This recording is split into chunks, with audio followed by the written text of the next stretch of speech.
user atau pembeli melakukan login atau registrasi ke sistem penjualan daging sapi, dan user atau pembeli juga melakukan pemesanan barang ke dalam sistem penjualan ini. Lalu admin atau penjual mengirim data berupa daftar user, daftar pemesanan, validasi pemesanan, data barang, dan data ongkir yang akan dikirim ke sistem penjualannya, yang mana nanti akan dikirim balik, terjadi relasi timbal balik antara sistem penjualan dan admin penjual ini. Jadi nanti dari sistem penjualan daging ini terjadi pertukaran data dengan admin atau penjual.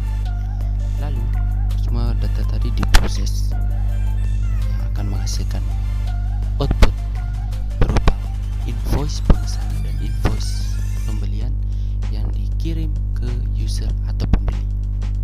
Jadi itu alur diagram konteksnya. Sekarang kita ke perancangan data flow diagram atau DFD-nya. Ya, ini adalah perancangan data flow diagramnya. Alurnya seperti begini. Toko akan mengirimkan input data kios ke dalam proses pendaftaran pengguna. Lalu dari proses pendaftaran pengguna tadi juga mengirimkan data pengguna ke dalam toko.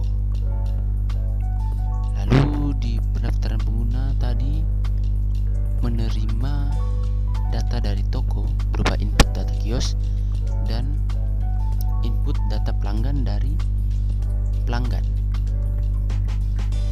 yang mana nanti akan digabungkan lalu diproses. Hasil prosesnya itu akan dikirim ke kedua tempat. Yang pertama ke dalam DS pengguna. DS ini data server. Yang kedua data pengguna. Yang kedua akan dikirim menjadi data pengguna ke pelanggan, yang nanti dari data server pengguna akan dikirim lagi ke dalam proses pendataan daging. Lalu di proses pendataan daging ini, data yang diterima dari data server pengguna diproses lalu dikirimkan menjadi ke dua tempat. Yang pertama dikirimkan ke data server daging, yang kedua dikirimkan dalam bentuk data daging ke pelanggan. Lalu data yang ada di data server daging dikirimkan lagi ke dalam proses pemesanan. Di dalam proses pemesanan akan memproses dua data, yaitu data dari data server daging dan juga data input data pemesanan yang diterima dari pelanggan. Lalu proses tadi terjadi dan menghasilkan output yang akan dikirimkan ke data server transaksi. Lalu dari data server transaksi dialirkan kembali ke dalam proses verifikasi. Di dalam proses verifikasi ini akan memproses dua data sekaligus. Data yang pertama adalah data yang dikirimkan dari data server transaksi ini, dan data yang kedua yang diterima dari toko. Diproses sedemikian rupa dan hasilnya dikirimkan ke dalam data server verifikasi. Jadi di data server verifikasi ini akan membuat dua data. Yang pertama dari proses verifikasi, yang kedua membuat data informasi verifikasi yang diterima dari pelanggan.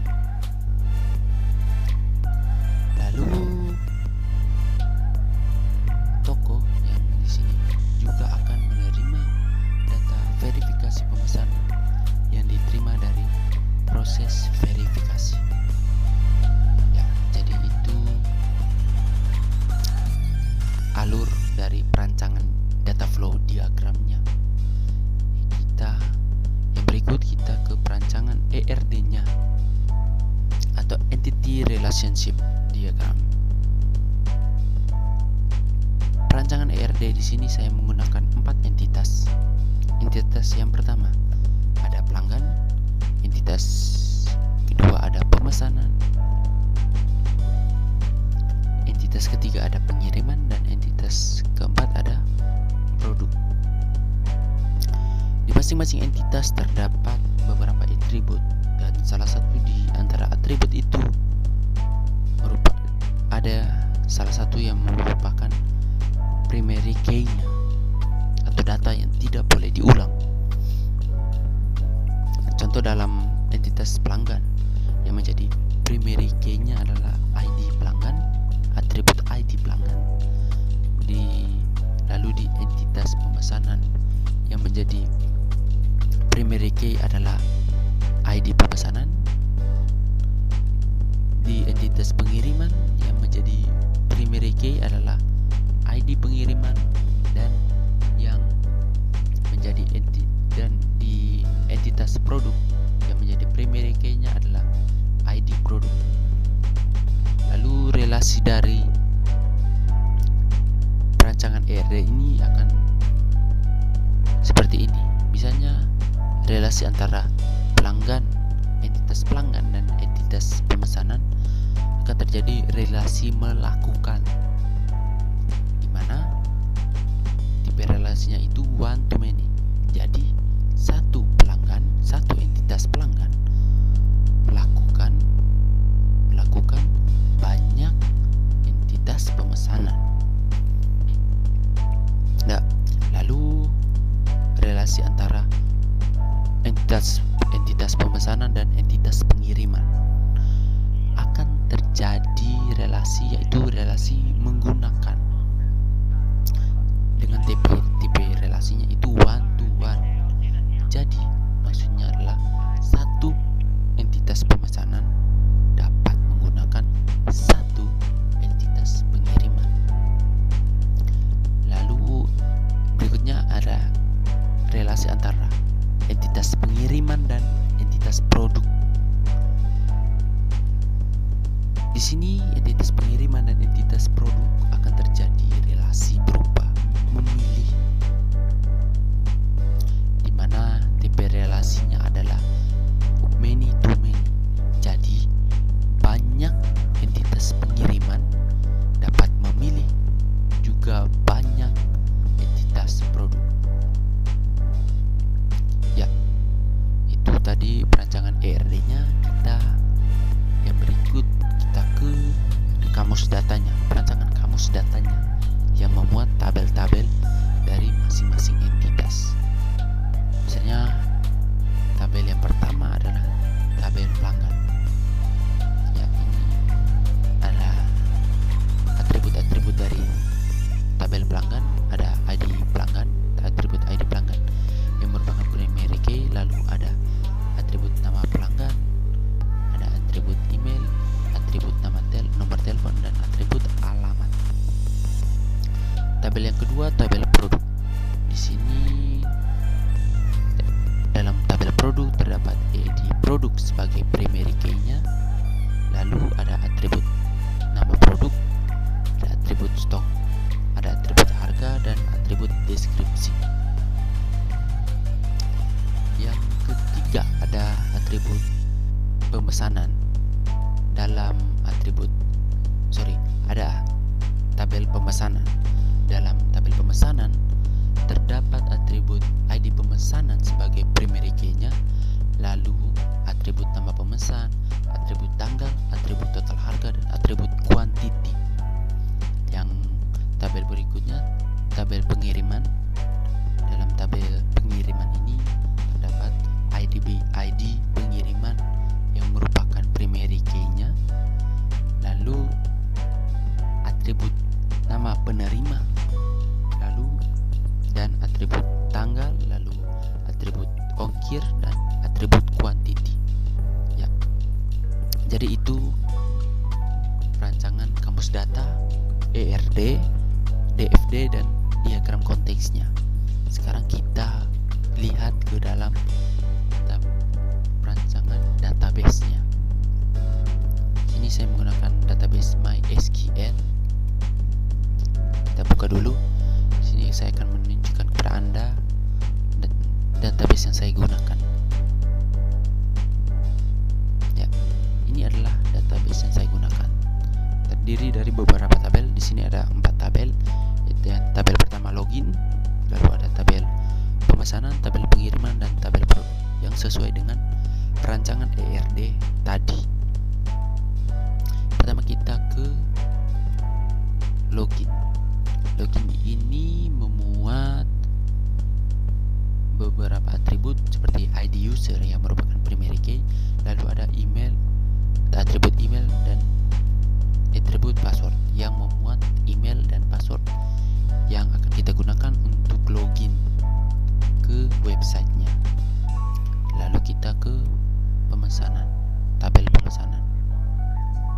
Ya, tabel pemesanan ini terdiri dari beberapa kolom. Kolom yang pertama itu ID pemesanan yang merupakan primary key. Lalu ada kolom ID produk, kolom nama pemesan, kolom tanggal pemesanan, total harga, dan GTY. GTY ini quantity yang dirancang mengikuti perancangan ERD tadi.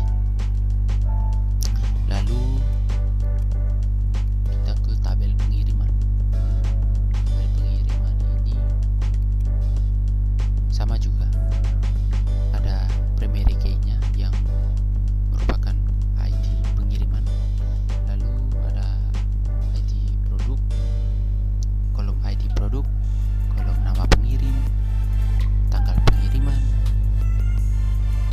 ongkir, dan GTY atau quantity. Yang berikutnya kita ke produk, tabel produk. Ya, tabel produk ini juga mempunyai primary key, yaitu kolom ID produk, lalu ada kolom nama produk, kolom deskripsi, kolom stok, dan kolom harga. Ya, itu tadi perancangan database-nya. Sekarang kita masuk ke website-nya. Jadi ini halaman pertama dari sebuah website, yaitu halaman login. Kita harus memasukkan email dan password sesuai database tadi kalau kita mau login ke website-nya, dan email dan passwordnya itu harus sesuai dengan database.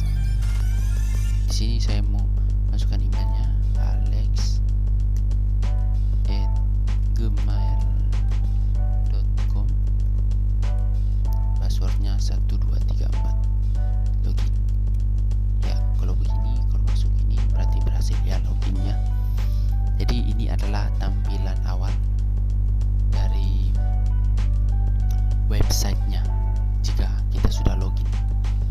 Sini dalam websitenya sendiri terdapat beberapa menu. Ada menu stok produk, menu pemesanan, dan menu pengiriman. Lalu ada satu menu untuk logout. Di sini bagian yang pertama kita pilih stok produk. Menu stok produk di sini, di menu ini kita dapat memasukkan data berupa produk-produk yang akan kita jual. Kita coba untuk tambah data apakah bisa atau tidak. Kita tambah nama produknya, kita daging sapi giling, deskripsinya kita pilih per 500 gram, stoknya itu 190, harganya itu 75.000. Coba kita simpan apakah berhasil atau tidak. Ya, di sini akan muncul daging sapi giling sesuai dengan data yang sudah kita tambah tadi. Ya, deskripsinya juga sama. Lalu jika kita berhasil, kita coba untuk ini tombol edit dan hapusnya apakah berhasil atau tidak. Kita edit data yang kita tambah tadi, yaitu daging sapi giling. Kita klik edit, coba kita masukkan ini nama dan deskripsi yang sembarang.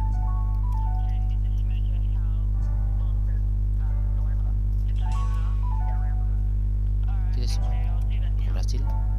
Ya, berhasil. Data daging sapi giling tadi berubah jadi ini data yang sembarang, yang kita isi sembarang. Lalu kita coba untuk menghapusnya, apakah berhasil atau tidak. Apakah Anda ingin menghapus data ini? Kita klik hapus. Ya, tombol hapus juga berhasil. Data yang kita input dan edit tadi telah hilang. Itu berhasil hapus. Lalu kita ke menu berikutnya, menu pemesanan. Sama seperti stok tadi, kita bisa tambah daftar pemesanan. Kita coba apakah berhasil. Ini pilih produk ini, dia terkoneksi dengan menu sebelumnya, yaitu stok produk. Sini kita pilih, contohnya kita pilih daging sapi Rexika. Kita klik nama pemesannya itu Alex. Tanggalnya kita pilih tanggal 30. Total harganya itu 500.000. Kuantitinya 10 saja. 8. Coba kita simpan apakah berhasil. Localhost berhasil. Oke. Ya, seperti yang teman-teman lihat, data yang kita input atau tambah tadi telah ditampilkan di websitenya. Sekarang kita cek ke dalam database-nya, apakah tersimpan data yang kita tambah tadi ke dalam database. Kita masuk ke produk, pemesanan. Kita masuk ke pemesanan. Ya, betul sekali.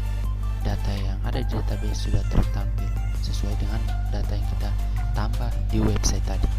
Sini ada data nama pemesannya Alex yang tadi kita input. Berikutnya kita coba untuk hapus.